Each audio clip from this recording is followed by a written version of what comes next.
दिल्ली की सरकार, उनकी जिम्मेदारी है कि किसी भी तरह की फेक न्यूज या किसी तरह की वो न्यूज जो हमारी सिक्योरिटी को थ्रेट पहुंचाता हो, चाहे वो हमारी इंटरनल सिक्योरिटी हो, चाहे हमारी बॉर्डर सिक्योरिटी हो, उन सिक्योरिटी को कोई भी किसी तरह से अगर ठेस पहुंचाता है या उसके बारे में कोई गलत जानकारी देता है तो ये केंद्र सरकार की या सरकार की जिम्मेदारी बनती है कि इस तरह की चीजें नेटवर्क के थ्रू ना आ पाए, सोशल मीडिया पे फ्लोट ना कर पाए। ये जो डिफेंस के कई सवाल और अग्निवीर को लेकर के हम लोगों ने कई बार कहा और फिर दोहराता हूं उस बात को, अग्निवीर के पक्ष में देश के युवा नहीं है, वो पक्की नौकरी और पक्की वर्दी चाहते हैं।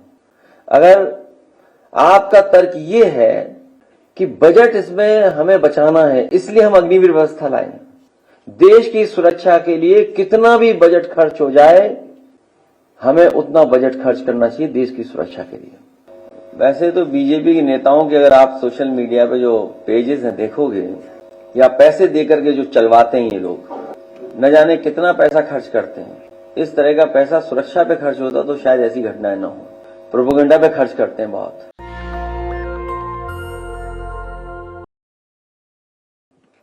सरकार कड़ी से कड़ी कार्रवाई करे ऐसे आतंकवादियों के खिलाफ, क्योंकि आतंकवादियों का कोई धर्म नहीं होता।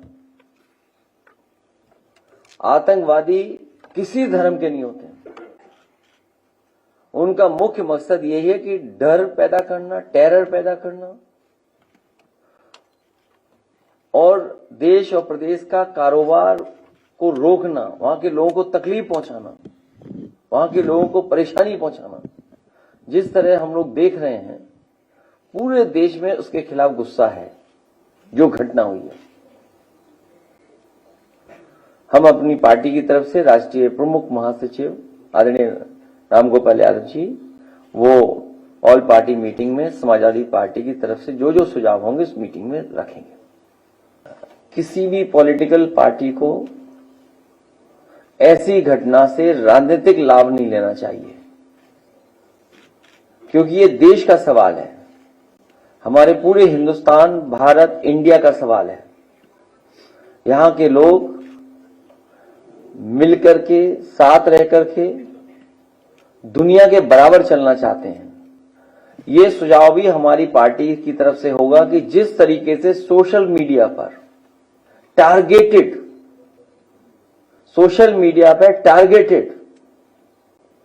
और एनिमेशन के साथ साथ पॉलिटिकल पार्टी के लीडर्स भी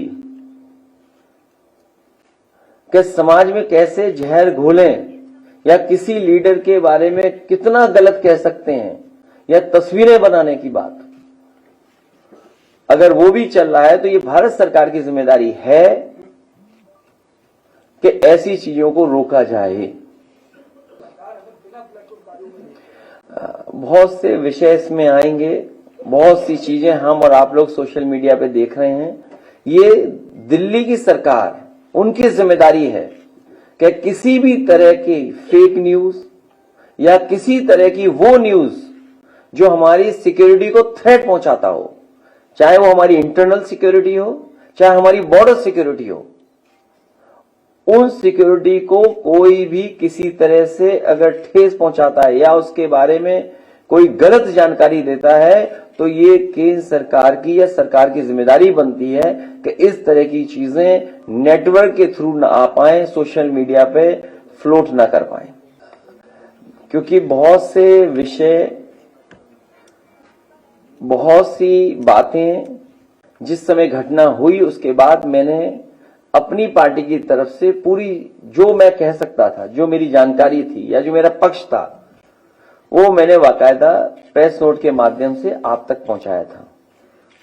वो सब बातें जो आप पूछ रहे हो वो उस प्रेस के नोट के माध्यम से आप तक पहुंची हैं। जो सवाल आप पूछ रहे हैं वो उसके अंदर जवाब है, क्योंकि उस समय ऑल पार्टी मीटिंग नहीं बुलाई गई थी, इसलिए एज ए पॉलिटिकल पार्टी हम लोगों को अपना पक्ष रखना था। उस समय हम लोगों ने जानकारी दी थी।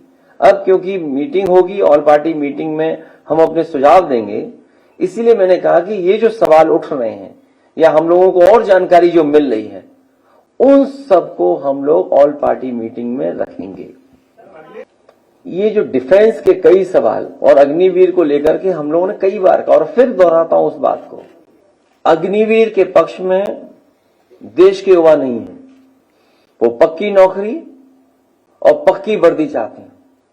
अगर आपका तर्क ये है कि बजट इसमें हमें बचाना है इसलिए हम अग्निवीर व्यवस्था लाए, देश की सुरक्षा के लिए कितना भी बजट खर्च हो जाए हमें उतना बजट खर्च करना चाहिए देश की सुरक्षा के लिए। सर, हमले के बाद जिस तरीके से सीसीएस बैठक में भारत सरकार ने जो 5 बड़े फैसले लिए हैं, आपकी नजर में क्या वो सही में 5 बड़े फैसले हैं? और अगर उस जगह पे आप होते तो ऐसे कौन से बड़े फैसले लेते? हालांकि वो समय नहीं है, नहीं तो मैं कुछ और बात कह देता, लेकिन जो फैसले लिए इससे भी कठोर फैसले लेने चाहिए थे। कठोर फैसले ही नहीं, वो इंप्लीमेंट कैसे होंगे उसको भी कठोरता से इंप्लीमेंट किया जाए। केवल स्टेटमेंट न हो। ये हमारा पक्ष जब ऑल पार्टी मीटिंग होगी तो ये भी सुझाव होगा कि भारत सरकार ने जो फैसले लिए हम उसके पक्ष में हैं। इससे भी कठोर फैसले अगर कुछ ले सकती है भारत सरकार तो भारत सरकार को लेना चाहिए। जितने कठोर फैसले लिए हैं उतना ही कठोर उसका पालन हो, क्योंकि अगर पानी को रोकना है तो पानी को रोकने के लिए कोई आपके पास व्यवस्था है? एक बहुत लंबा प्रोसीजर है। शायद हमारे पत्रकार साथी इस बात को समझते होंगे। मैं अरविंद जी से कहूंगा। किसने? राजा भैया ने कश्मीर की पहलगाम की घटना को लेकर राजा भैया ने टूरिज्म को बाइकाट हमारा कोई परिचय उनसे नहीं है।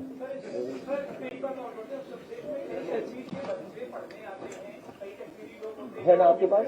हाँ है, पढ़ लो।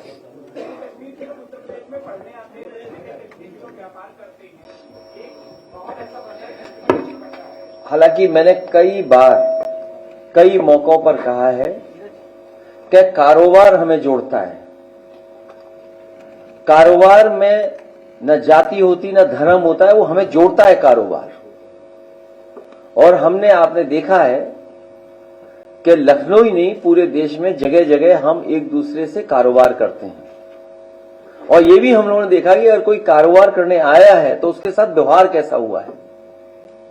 तो ये जो सोच है उस सोच को हम लोगों को हर एक के अंदर से हटाना पड़ेगा, और खासकर कुछ कट्टरवादियों के दिमाग से वो बात हटानी पड़ेगी। कारोबार हमें जोड़ता है। मैं चाहूंगा कि जो हम लोगों ने प्रेस, क्योंकि बहुत सारे सवाल हैं आपके,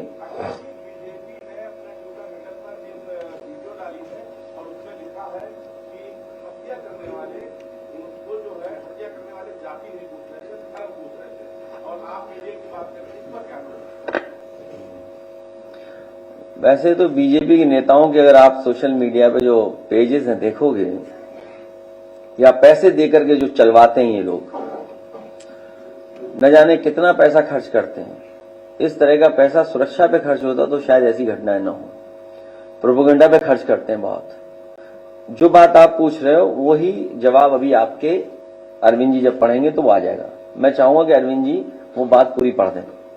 माननीय राष्ट्रीय अध्यक्ष जी, पत्रकार बंधुओं, भाजपा ने जम्मू कश्मीर के बेहद दर्दनाक हादसे पर बचकाना विज्ञापन छापकर साबित कर दिया है कि भाजपाइयों की संवेदना उनके प्रति शून्य है। जिन्होंने अपना जीवन खोया है और जिनके परिजनों पर दुखों का पहाड़ टूट पड़ा है, भाजपा अब ये विज्ञापन हटवा भी देगी तो भी उसका ये पाप उसके कट्टर समर्थक तक माफ नहीं करेंगे। भाजपा हमेशा आपदा में अपनी सत्ता और सियासत के लिए अवसर ढूंढती है। भाजपा अपनी सत्ता के सिवा किसी की सगी नहीं है, जो घोर निंदनीय है। जब जम्मू कश्मीर में भाजपा सरकार ने सब कुछ अपने मन मुताबिक किया है तो वो इतने अधिक लोगों की असामयिक मौत के लिए अपनी जिम्मेदारी से पल्ला नहीं झाड़ सकती। ये केंद्र की सरकार की नाकामी है कि वो पहले से पता नहीं कर पाई कि देश के दुश्मन इतनी बीभत्स घटना को अंजाम देने वाले हैं। ये कोई पहली बार नहीं हुआ है।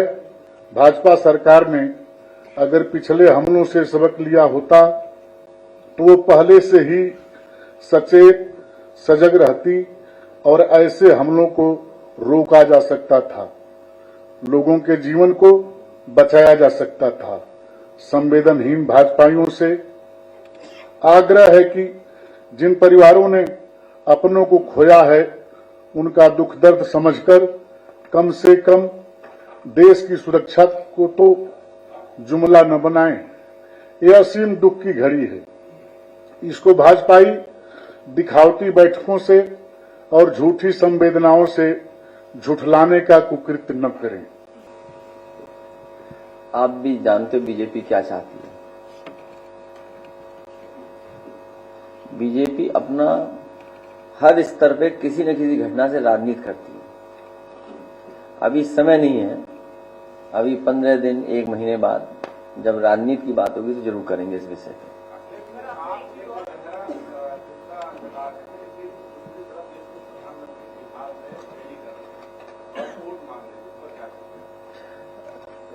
ये सब बातें हमारी पार्टी ऑल पार्टी मीटिंग में कही जाएंगी। अब इतना पढ़ के सुना दिया, उसके बाद भी नहीं पता लग रहा तुम्हें, तो अब मैं क्या करूं इसके लिए। कमाल है भाई पत्रकार भाइयों।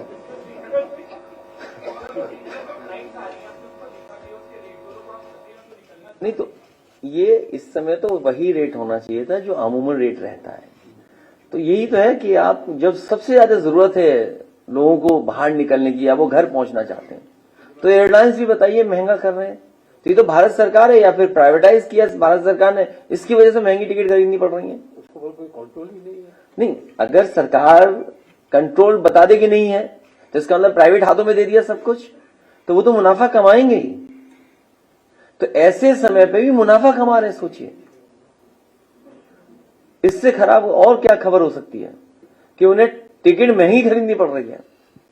और जब घटना हुई होगी तो हम और आप लोग आमने सामने बैठे थे। जिस समय की घटना है हम और साथ यहीं बैठे थे, किसी को नहीं पता था कि क्या घटना हो रही है। उस समय हम लोग दूसरी तरह की बातें कर रहे थे, लेकिन उस तरह की बात आज नहीं कर सकते हम लोग, इस समय नहीं कर सकते। तो इसीलिए मैंने कहा कि अगर सोशल मीडिया पे भी इस तरह का कैंपेन रन कर रहा है, किसी को डैमेज करने के लिए, किसी की इमेज को खराब करने के लिए, किसी को एक धर्म से जोड़ करके बनाने, मैं तमाम तस्वीरें में जानता हूं, वो मुझे किसी ने जानकारी दी थी। कल उस दिन भी मैंने प्रेस में कहा था आपसे कि गुड़गांव में किसी को भारतीय जनता पार्टी के लोग पैसा देते हैं, वो हमारी इमेज बना करके चलाता है। क्या हम पहने हुए हैं, क्या हम पहनावा बना दिया हमारा, तो वो कौन लोग हैं? बीजेपी के लोग हैं। और यही नहीं, एक हैंडल नहीं, न जाने कितने हैंडल हैं ऐसे। ये तो आप एक ऑफिशियल हैंडल की बात कर रहे हैं। सोचिए छत्तीसगढ़ के जिस हैंडल ने वो तस्वीर या वो बनाई है, कोई माफ कर सकता है उस चीज को? क्या मैसेज देने की कोशिश की है?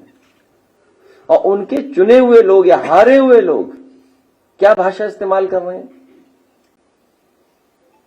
तो इनके पास कुछ बचा नहीं है, बीजेपी के पास झूठा ही प्रचार करेंगे।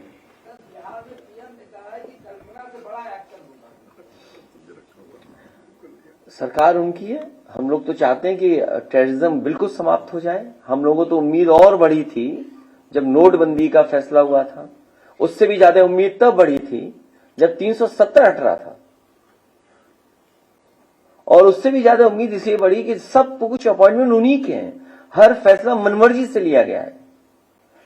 जो फैसले वहां हुए हैं भारतीय जनता पार्टी ने अपनी मनमर्जी से लिए हैं, उसके बावजूद भी इतने लोग शहीद हो जाएं, इतने टूरिस्ट शहीद हो जाएं, इससे ज्यादा दुखद घटना कोई नहीं हो सकती। और जिन्होंने अपने परिवार के सदस्यों को खोया है, अब वो कभी वापस नहीं आएंगे। वो खो दिया तो अब हमारे से वो दूर चले गए। तो इसका जवाब भारतीय जनता पार्टी के पास नहीं है। बंगाल में एक वीडियो सामने आया,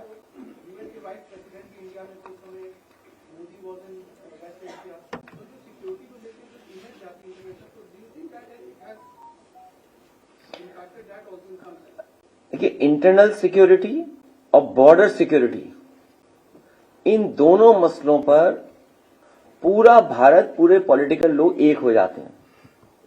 टेररिस्ट का सवाल हो, पूरा देश सरकार के साथ खड़ा होता है।